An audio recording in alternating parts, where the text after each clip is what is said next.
RG Kar medical কলেজের পিজির ছাত্রী doctor Moumita দেবনাথের গণধর্ষণ ও হত্যার শাস্তির দাবি সহ সমগ্র দেশের ছাত্রী মহিলাদের ওপর সংগঠিত অপরাধের প্রতিবাদে আজ বটতলায় আগরতলায় এক বিক্ষোভ কর্মসূচি পালন করে এআইডিএসও, এআইএমএসএস, এআইডিওয়াইও যৌথভাবে। আরজিকর হাসপাতালের যে ডাক্তার ধর্ষণ ও খুন সারা দেশব্যাপী তার প্রতিবাদে উত্থাল আন্দোলন চলছে। আমরা আরজিকরের বিচার চাই।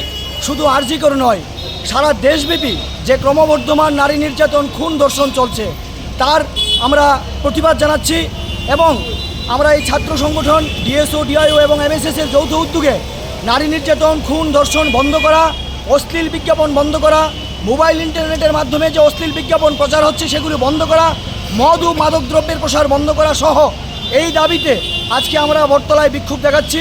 আমরা আপনাদের মাধ্যমে সারা রাজ্যবাসীর কাছে আমরা আবেদন জানাচ্ছি, এই নারী নির্যাতন ধর্ষণ খুনের প্রতিবাদে ছাত্র আন্দোলন, যুব আন্দোলন, মহিলা আন্দোলন গড়ে তুলুন। দলমত নির্বিশেষে এই ধর্ষককে শাস্তি দেওয়া দরকার এবং এই যে সামাজিক যে সমস্যা তার বিরুদ্ধে এগিয়ে আসা দরকার ছাত্র যুব মহিলাদের। এই উদ্দেশ্য নিয়েই আজকে আমরা ডিএসও, ডিআইও, এমএসএসের পক্ষ থেকে এই বিক্ষোভ কর্মসূচি। আমি রাজ্য সম্পাদক রামপ্রসাদ আচার্য।